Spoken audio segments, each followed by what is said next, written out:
We're asking madad, support from our Shaykh to send us something that is going to benefit us, that is going to be protection for us, that is going to be our armor, that is going to be our ammunition against the shaitan, against our own egos.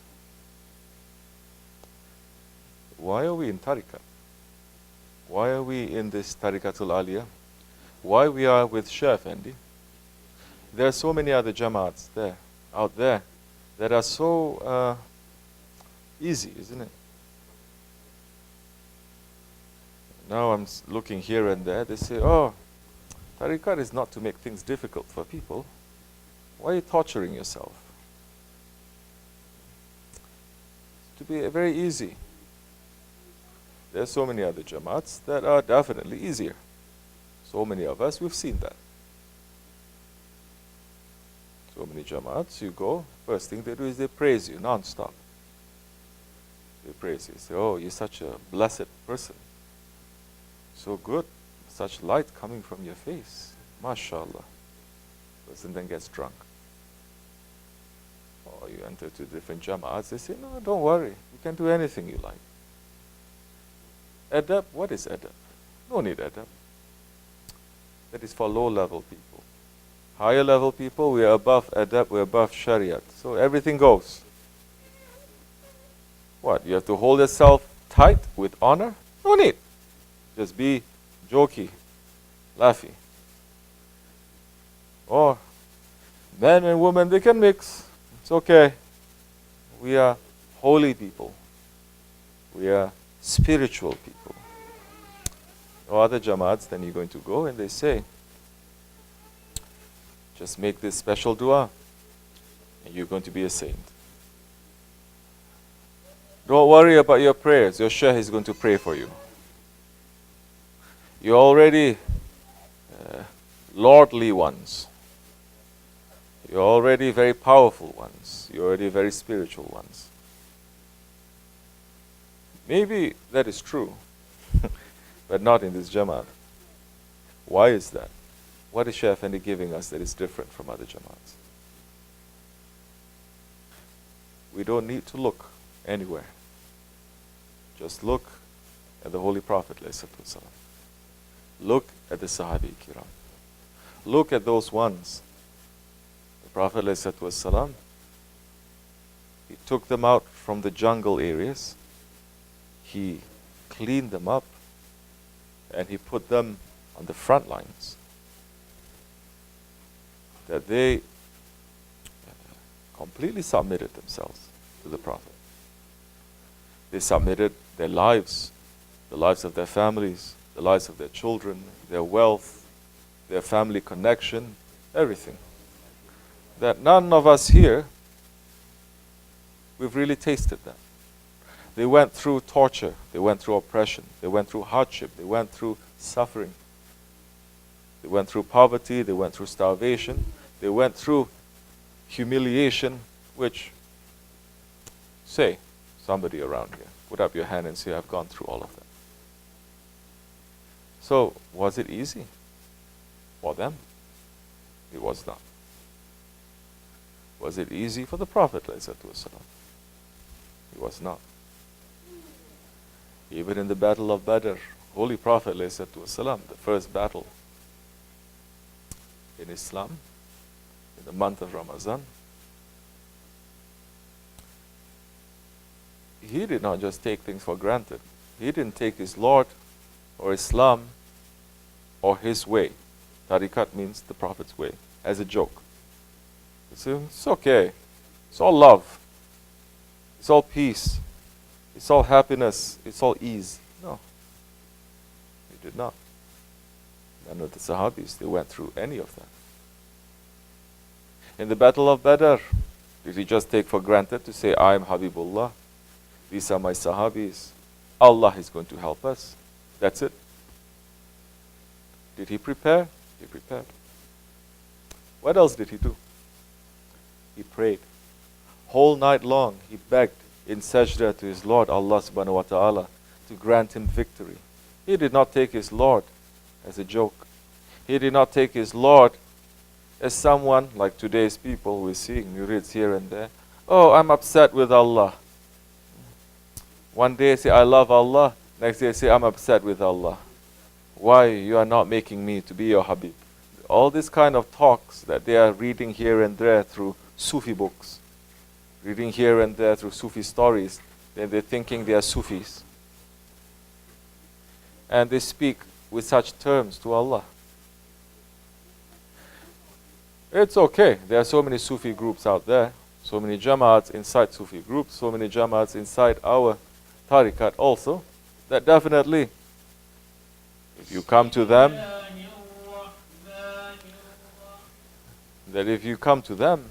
they are always just going to make it easy for you, to praise you.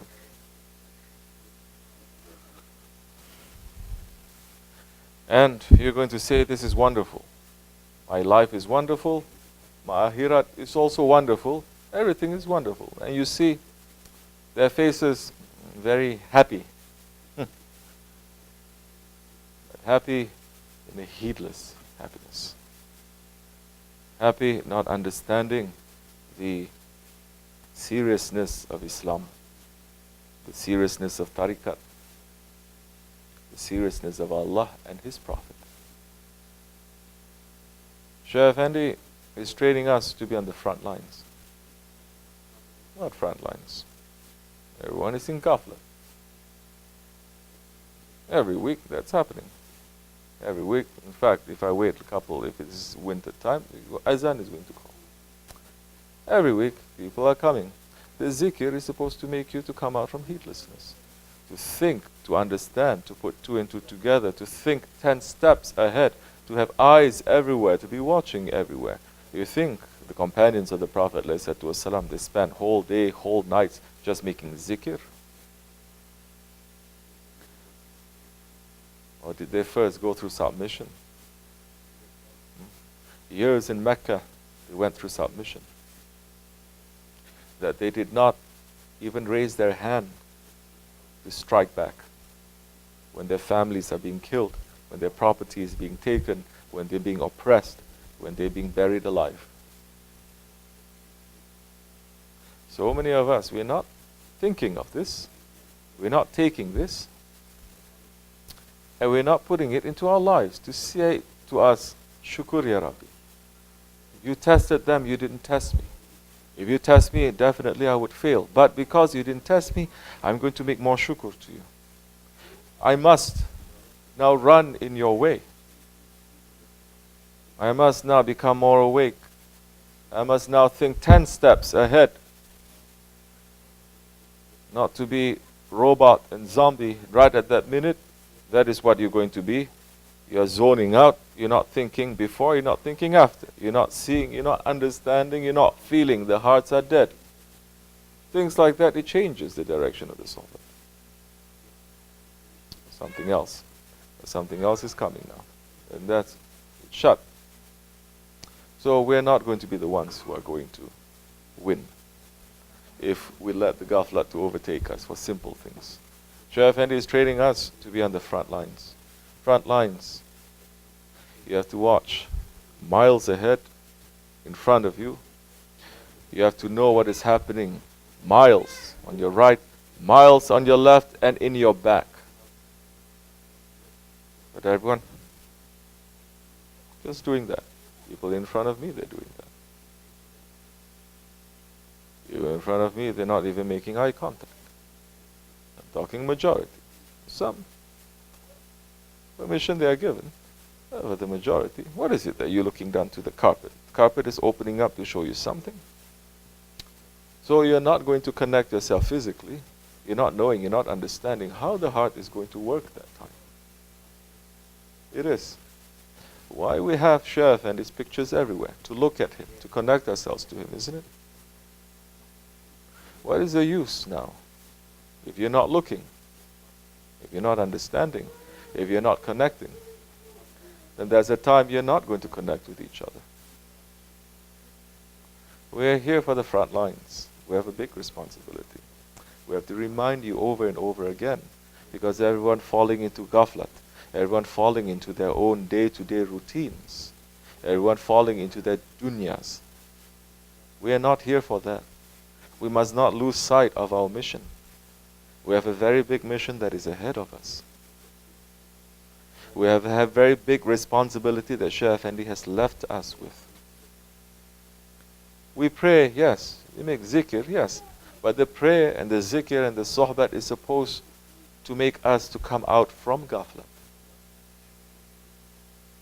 It is not to put us into deeper sleeping.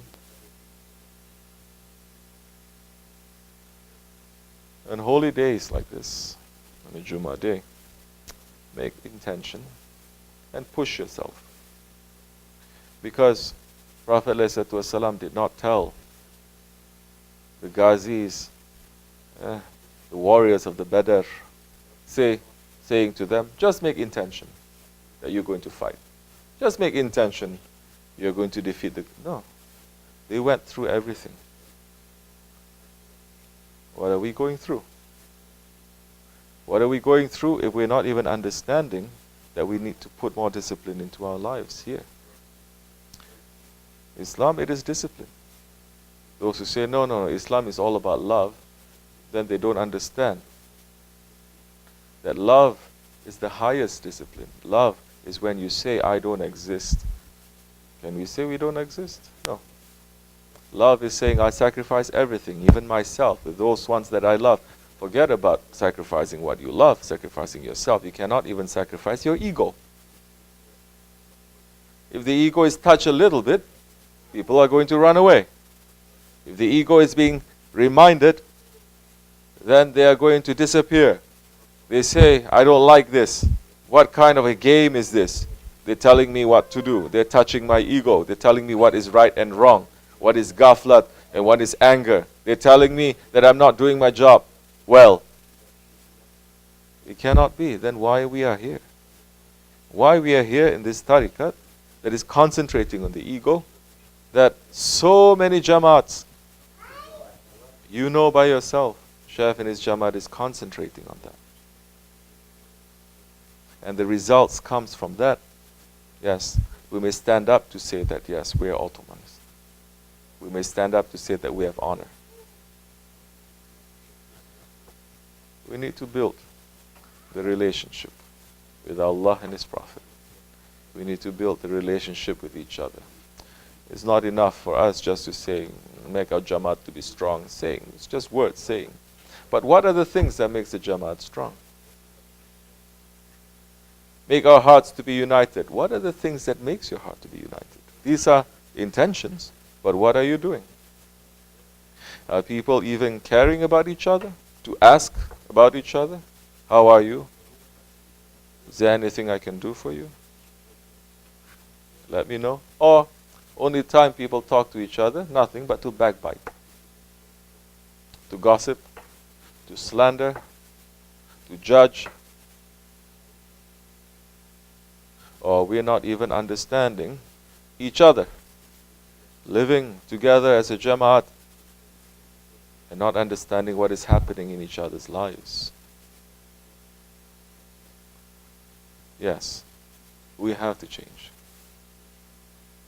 If we don't make good intentions and step on our ego in these holy days to change, then when are we going to change? We should, inshallah. We are being trained for the front lines. If you don't start practicing that now, then we're going to be in big trouble. Huge. That you'll be punished heavy for that. Don't just say, oh, Shaykh Effendi is going to take care of everything. He is not our servant. And he did not teach us that. He taught us how to be men and women, to carry the responsibility that Allah subhanahu wa ta'ala has put on us. Inshallah, it'll change one day. We don't have any other choice. I mean, Allah tawfiq al-Fatiha.